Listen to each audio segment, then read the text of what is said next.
Hello everyone, PS from PS Invest Plays here today. Since March 2020, UPS stock has more than doubled in price. Although UPS reported upbeat results in Q2 with both revenue and earnings above estimates, its stock shed 10% due to a decline in ground shipments. Is this trend going to continue, or we can expect higher stock price in 2021 and beyond? In this video, we will understand its business, its financials, its future outlook, and review its charts using Elliot wave theory to see how we can make money. So, stick around. I think you'll like what I have in store for you today.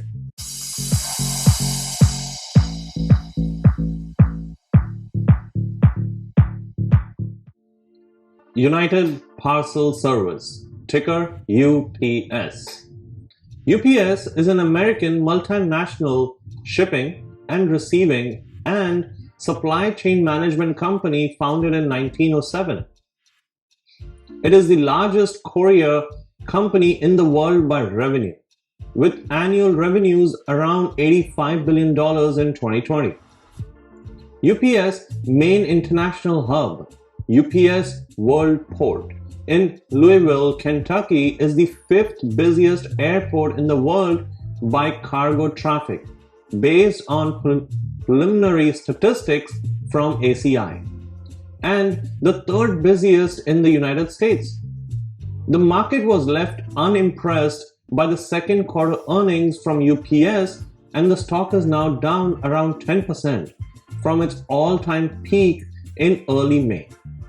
It comes down to one key metric that investors have been focusing on in recent years: the company's US domestic package operating margin. Unfortunately, investors were left disappointed by management's guidance for it to be lower around 9.2% in the second half than the 11% reported in the first half. US domestic package operating margin matters because, first, it is the largest revenue and profit generator for UPS. Second, US domestic package operating profit margin expansion is the key to meeting the 2023 targets laid out during the Investor Day presentation in June 2021. The international package operating profit margin is expected to be stable from 2020 to 2023, with profit growth in the segment coming from revenue expansion. The overall company margin is forecast to expand to 12.7 to 13.7% in 2023, driven by an improvement in US domestic package margins from 7.7% in 2020 to 10.5 to 12% in 2023. Third, the question of the domestic segment's margin has been the front and center in the battle between bulls and bears over the stock. The bears argue that surging e-commerce volumes, particularly more costly business-to-consumer (B2C) deliveries, will lead to ongoing margin pressure and continued investment in the network to service demand. In opposition, the bulls believe that UPS can be more selective over e-commerce deliveries and focus on more profitable deliveries.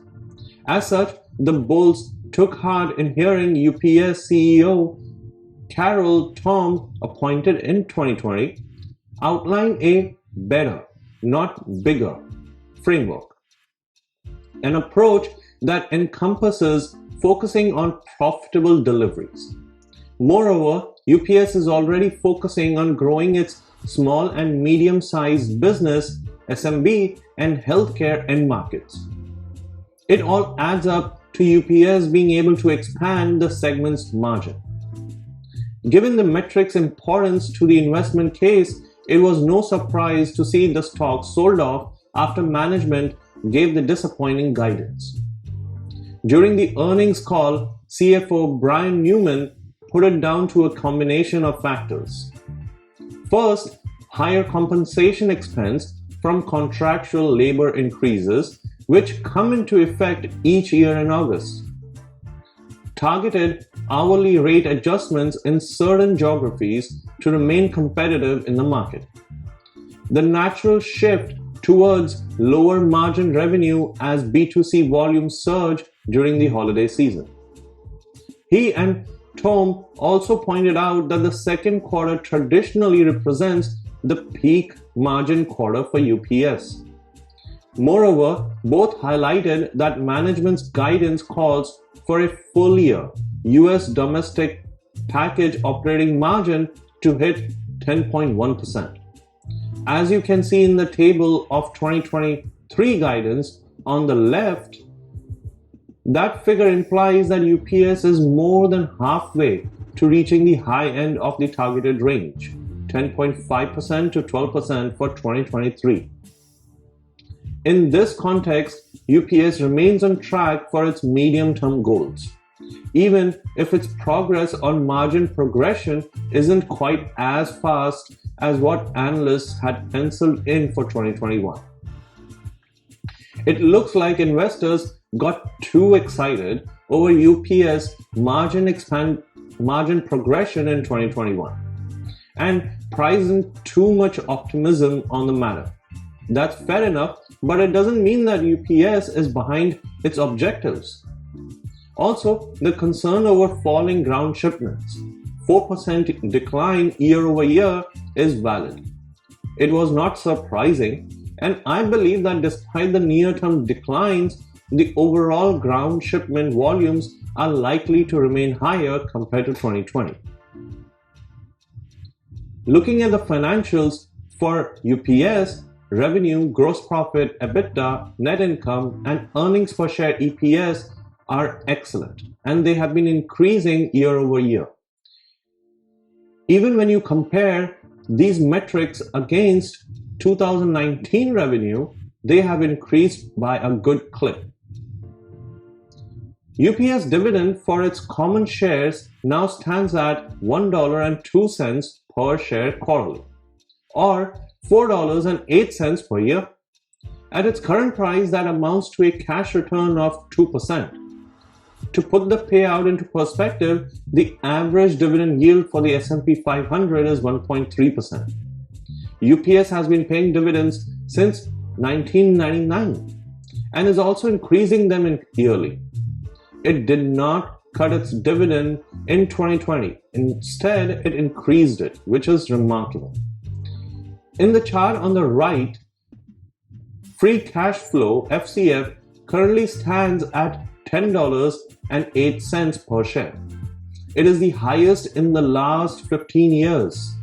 If we look at stock price to FCF ratio, it is trending towards the historical value. In the chart on the left, price to earnings ratio PE currently stands at 28.52. The PE ratio is trending higher than the historical average. As such, this indicates that UPS stock continues to look overvalued, but not by much.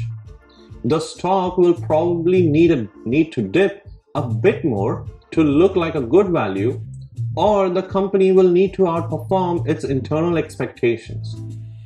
Investors can use the recent dips as a buying opportunity for long-term gains.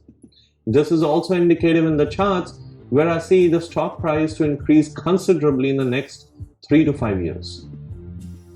Now, let's take a look at the charts for UPS. If you like this video, please don't forget to subscribe, hit the like button, and hit the notification bell icon so you are notified when I upload a new video. Looking at the charts for UPS, the bull run that started for UPS is still not over. The bull run that started way back in 2009 has completed its first 2 waves, and now it is in its strongest bull wave, which is wave 3. If we look deeper in this super cycle bull wave 3, we can see that it has completed its first 3 waves, and currently it is in wave 4, which is a pullback wave. I expect a 38.6% retracement giving us a price target of around $183. With that said, I expect a strong resistance around $193 and support around $171. This is the buy zone for me. When this retracement is completed, I expect wave 5 to resume, giving us a price target of $318.52, which translates into a 74% profit in the next 3 to 5 years. Now, let's summarize. Since we are in wave 4, which is a pullback wave, I recommend you to nibble on pullbacks and accumulate on any correction.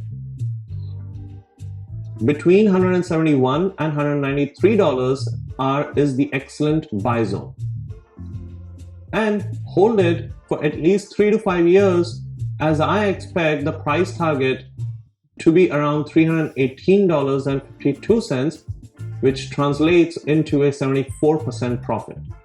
And the icing on the cake is that UPS pays a 2% dividend yearly. What do you think of this analysis? Please leave me a comment and let me know. As always, please don't forget to subscribe, hit the like button, and hit the notification bell icon so you're notified when I upload a new video. Until then, bye-bye.